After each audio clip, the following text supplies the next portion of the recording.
Video ini berisi tentang liputan saya berkunjung ke lokasi farmnya Pak Kartoyo di Pasuruan ya, Hatchery Nila Kekar Pasuruan. Terus saya juga sempat mengobok-ngobok kolam indukannya, mencari indukan yang bagus dan belajar tentang seperti apa caranya memilih indukan serta pembenihan yang benar. Dan kesempatan yang luar biasa juga saya bisa mewawancarai Pak Kartoyo dan bertanya-tanya tentang sejarah terjadinya nila kekar serta biografi beliau lah ya. Intinya sebagai penambah ilmu buat kita semua yang menggunakan nila kekar dan pencinta nila di Indonesia.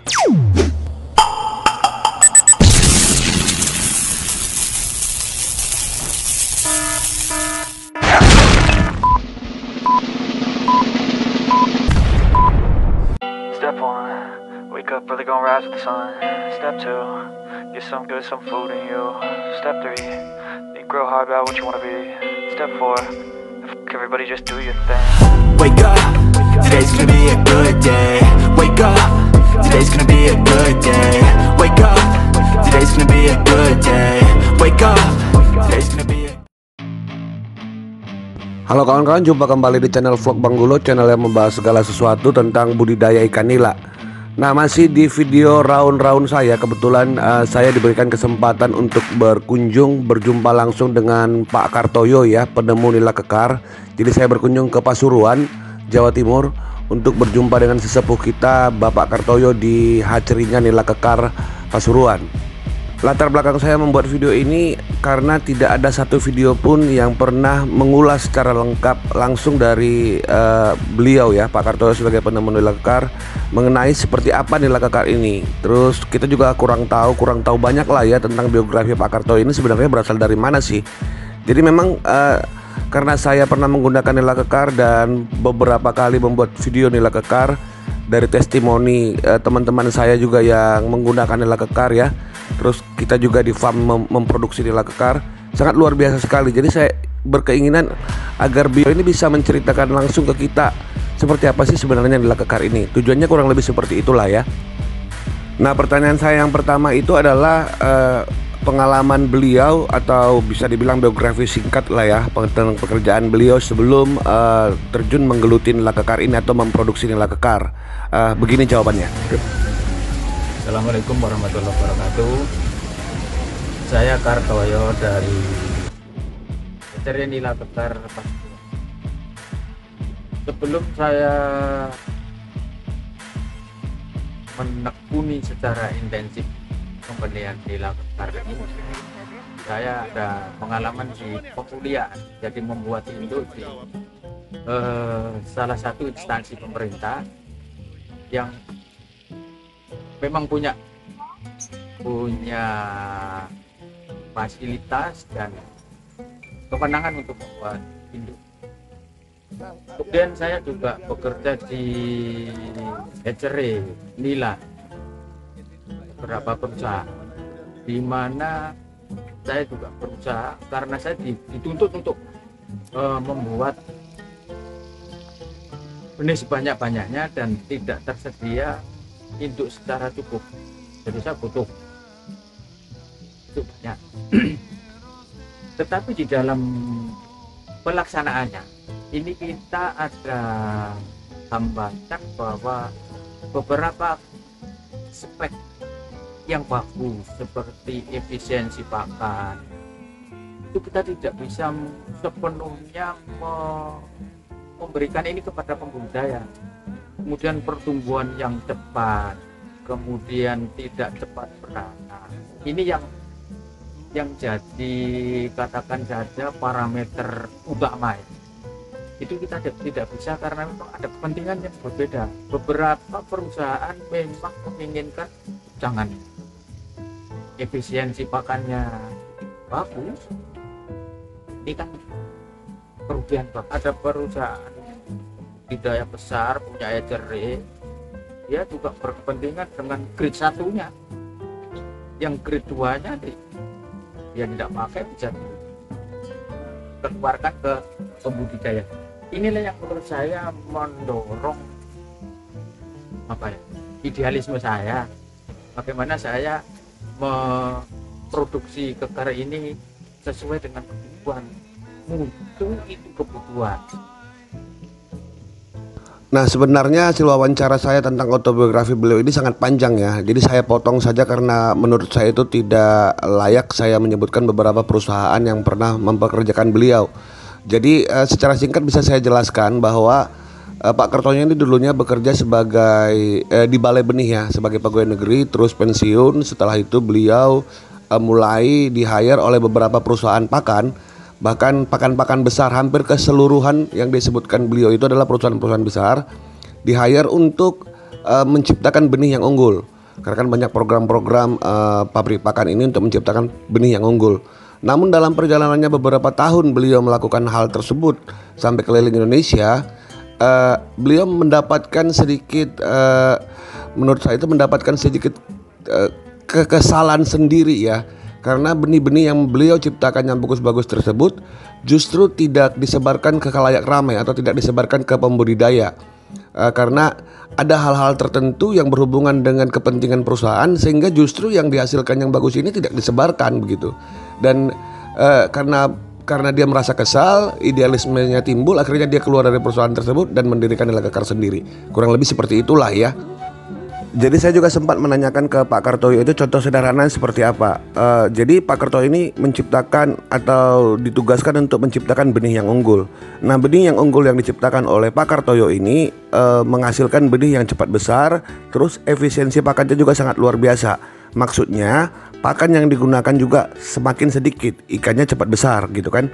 Itu salah satu kriteria benih unggul menurut Pak Kartoyo, dan itu dia lakukan dengan beberapa proses yang dia yakini benar dan berhasil, namun tidak disambut dengan respon positif oleh pihak yang meng-hire beliau dengan alasan strategi bisnis ya.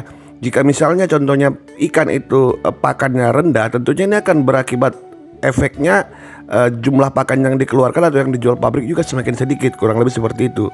Nah, akhirnya yang benih-benih unggul seperti ini ditahan dan grade 2-nya yang disebarkan ke pembudidaya. Dan ini mengetuk hati Pak Kartoyo, itu merasa loh ini kayaknya nggak benar gitu. Akhirnya dia cuma bisa bertahan hampir 7 tahun lah kalau nggak salah ya dari cerita beliau. Dan kemudian keluar dan mau meninggalkan semua fasilitas yang diberikan oleh perusahaan tersebut untuk bekerja sendiri, membuat farm sendiri yang namanya Nila Kekar. Kurang lebih seperti itulah dari yang saya bisa dapatkan selama beberapa hari saya di sana bersama Pak Kartoyo ya, dari ungkapan beliau. Nah, selanjutnya pertanyaan saya yang kedua itu bagaimana proses terjadinya atau terciptanya Nila Kekar ya, tahapan-tahapannya dari tahun ke tahun. Nah, ini jawaban beliau. Saya terus terang aja mulai menangani Nila itu 91 dengan segala macam model dan kondisinya lah. Tetapi saya mulai mau produksi Kekar ini adalah karena memang kebutuhan dan berbenturan dengan kepentingan. Beberapa produsen benih itu mempunyai kepentingan yang berbeda-beda. Hanya ada yang cuma pengen jual benih banyak, ada yang hanya produknya laku, dan kita belum fokus kepada kebutuhan. Nah, kebutuhan ini adalah mutu.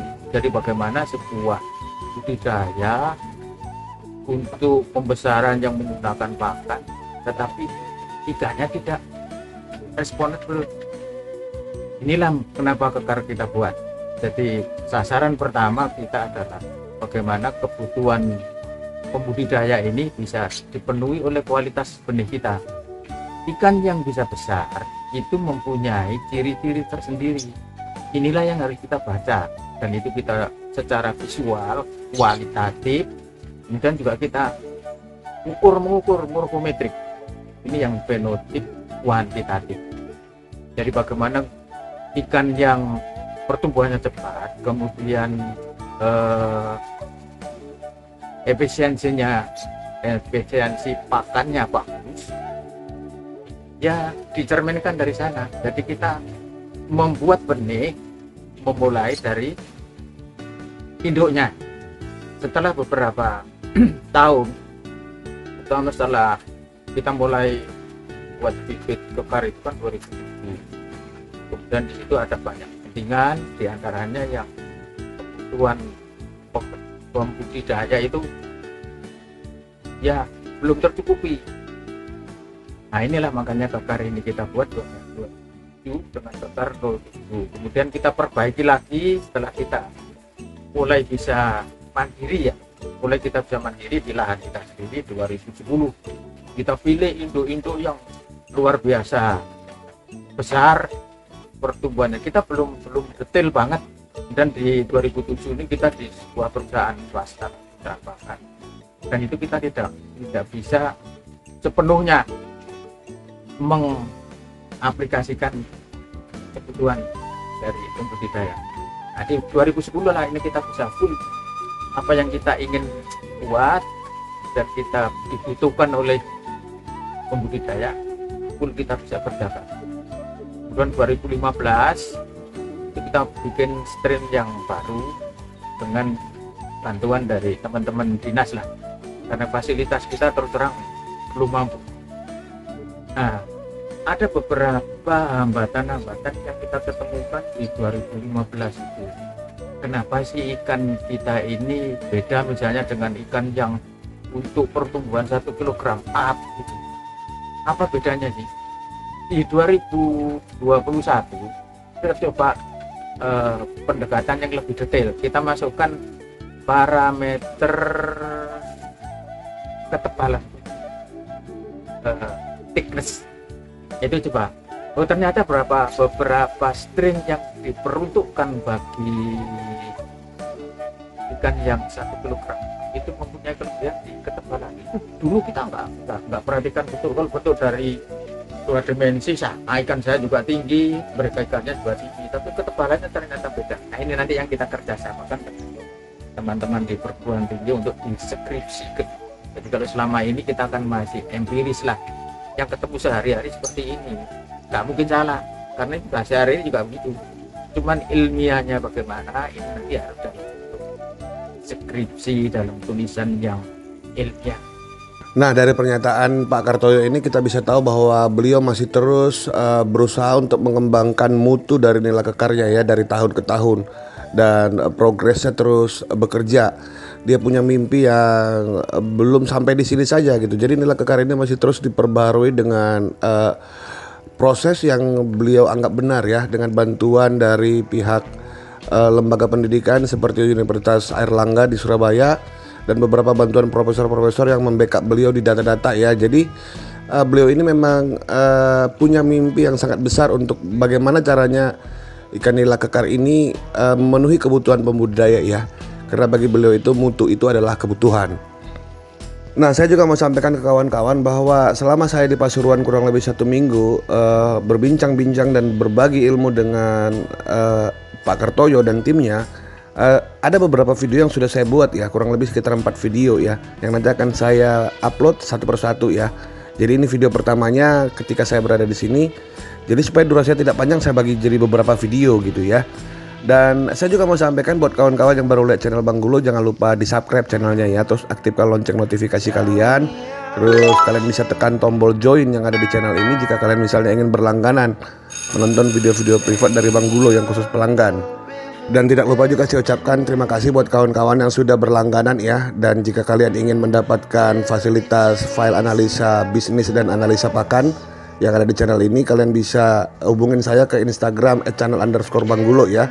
Jangan lupa follow dulu baru di DM, karena hanya yang follow saja yang bakal dijawab DM-nya ya. Video-video saya selama di Pasuruan yang berhubungan dengan bagaimana bibit nila yang bagus, terus bagaimana indukan yang benar, dan banyak macam-macam lah ya. Yang intinya semua berhubungan terhadap peningkatan ilmu pengetahuan kita ya dalam melakukan budidaya ikan nila. Nanti semua akan saya share di channel kita ini, jadi jangan lupa selalu ikutin video-video yang akan saya upload ya. Tidak lupa juga saya ucapkan terima kasih buat Pak Kartoyo yang sudah menjamu saya di nila kekar Pasuruan, terus Bang Adi ya, anaknya Pak Kartoyo, terus Bang Soleh, serta semua tim nila kekar yang ada di Pasuruan ya. Terima kasih banyak sudah memberikan saya kesempatan. Baiklah kawan-kawan, saya Bang Gulo beserta ikan nila yang ada dalam video ini mohon undur diri dulu ya. Sampai jumpa di video selanjutnya. Bye-bye.